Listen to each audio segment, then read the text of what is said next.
Glad to know you're still with us. Nigeria's inflation rate hit a record high of 33.2% in March 2024, a 1.5 percentage point increase from February. While the monthly rise slowed slightly, the year-on-year increase remained significant at 11.16%. Food prices continue to be the primary driver, with inflation reaching 40.01%. This surge is fueled by rising cost of essential staples like garri, yam, and millet. Urban areas are experiencing the brunt of inflation with a year-on-year rate of 35.18% compared to 31.45% in rural areas. Now, adding to the concerns, core inflation, excluding volatile food and energy prices, also rose considerably to 25.90% year-on-year in March. Well, joining me for more on this is Benjamin Bochi. Benjamin Bochi is the chief economist at Second Stocks. Thank you, Benjamin, for joining me today. Thank you for having me. Well, Nigeria's inflation rate hit a record high of 33.2% in March, and that's a 1.5%, increase from February. But when compared to February's month-on-month increase, we can see a slowdown of some sort. Is there something to be excited about? The number is still very high, so probably I wouldn't say something to be excited about. But it could be evidence that at least the first rate hike has starting to take some effect, and that's certainly something we could be pleased to see. All right, well, talking about the rate hike, which you already mentioned, the CBN recently increased MPR by 600 basis points. That's when we take a look at the first and the second, which happened this month. And that's particularly to combat inflation. Yet, inflation seems to be trending upward. And some analysts have actually identified factors such as socioeconomic influences, delayed monetary policy response, and of course, sticky price dynamics as culprits here. Do you share the same sentiment? I certainly believe that the Nigerian economy was done a very real disservice by the MPC when they went 7 months without holding an MPC meeting. If these rate hikes had begun much earlier, I think a lot of the worst impact of inflation could have been at least averted to some degree. So I certainly agree that the delayed policy response has been problematic. All right, I'd like you to talk about the role that these factors play. You've talked about one of them, which is the delayed response. But let's look at sticky price dynamics. Let's talk about it. I mean, how does it play out here? Well, so, local goods and services aren't as impacted by the strengthening of the Naira, right? Because these are folks whose costs are in Naira and their revenues are in Naira. So relatively, that's not necessarily going to make the difference. When you have imported goods, you can substitute out often. And when the Naira rises, the relative cost of these imported goods goes down. So a lot of the staples that you mentioned earlier, garri and some of these food items that are staples, these are local goods. So when the inflation is concentrated in these areas, it can be very sticky and very difficult to bring down.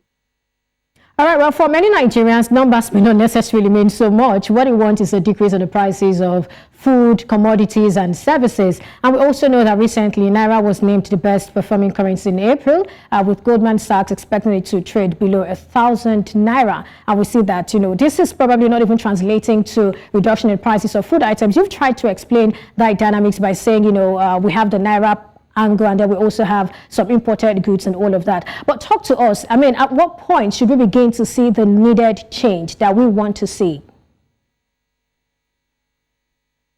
So that's a very difficult question to answer, in terms of specifically when this problem gets solved. It's as we've discussed, there are a lot of different moving parts that determine what the ultimate inflation rate is.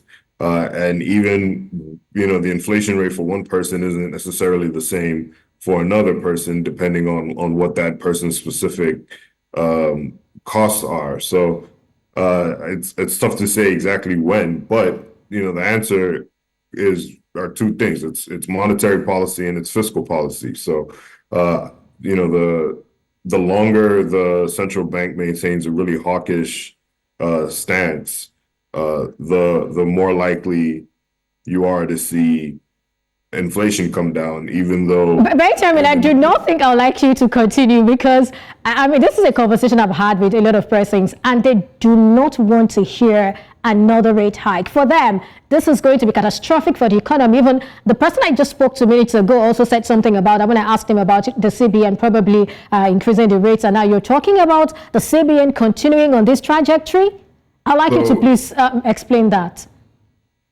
Yes, they do need to maintain a hawkish stance, but it's not only the policy rate. That's not their only tool. And I think another disservice that the CBN has given is that they're not really using some of the other tools. Just being very clear about how aggressive you're willing to be for as long as it takes, just a more aggressive posture, even if you don't necessarily pull the lever on the policy rate. That clarity can be very helpful, and just explaining, where in monetary policy they will be willing to be a little dovish and where they will be hawkish, right? So you may end up wanting to liberalize things a little bit for the banks, even if the headline. Even if the policy rate number goes up, right? There are different sectors of the economy they may want to try and favor in order to get the right combination of policies to help out. But overall, with inflation in the 30s, you can't really start to ease until you see some improvement there. Because if inflation gets out of hand, and I mean, 30%, that's not the highest inflation it can go. It can go worse. So they absolutely need to make sure that they maintain a hawkish enough stance so that they keep inflation expectations anchored to the downside and they don't let it get out of hand. Okay, I like what you said about having a combination of the monetary and the policy authorities, doing this together. But we've seen a situation where, the monetary authorities seem to be very hawkish. Now, it's not just MPR we're talking about. We're also talking about liquidity ratio. We're also looking at CRR at 45% for banks. We're looking at, liquidity ratio at 30%. And not only that, we also saw the bullish stance, if I can permit me to use that word, of the federal government in the fixed income market. And we know that when this continues to happen, if care is not taken, you are probably stifling the banks of their, of the wherewithal, to be able to go ahead with their intermediation role, financial intermediation role in the society. Not only that, we also have private institutions that you are crowding out of the market. When you look at all of those things, they don't look good. So if you're saying we need a balance, and that we're not saying, commensurate balance, don't you think it's also okay for the CBN to slow down so that the fiscal part or the fiscal authority can also measure up? Or what more do we need the fiscal authority to really do here so we have a balance, because it's not looking good? Yeah. So, for this conversation, I think one of the things that you really want to keep an eye on is credit to GDP. Just get a sense of exactly how many households or what percentage of the economy is actually impacted by credit, by the cost of credit, right? That's one thing, because that kind of gives you a sense of whether it's monetary policy that's going to do the trick or whether it's fiscal policy. Now, on the other side of that, the Ministry of Finance does not need to wait for the central bank to ease before it can get aggressive in targeted fiscal response. So they work together. The monetary policy may need to remain hawkish, but the fiscal policy should come in to protect the most vulnerable, whether it's a minimum wage increase or very targeted subsidies, whatever it is.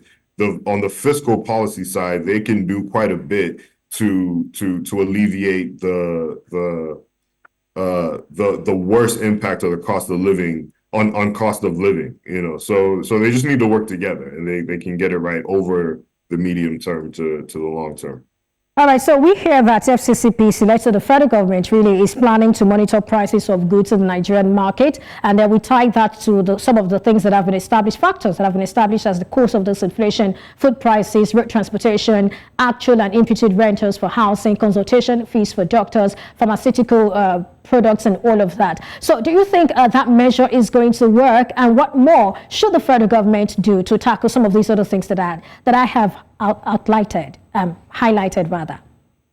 Yeah, it's a very good move, right? Because like I'm saying, you want to essentially disaggregate policy, right? You want to start focusing on the very specific areas in the economy that will ease the cost of living and the burden on people. So getting all of this price data in a more high quality way will give them a better clarity and a clearer roadmap on the tools they need to deploy to bring down inflation and to ease the cost of living crisis. So I commend that move. All right, thank you so much, Benjamin Bochi, Chief Economist, Second Stocks. Thanks for your thoughts and your time on the show today. Thanks for having me.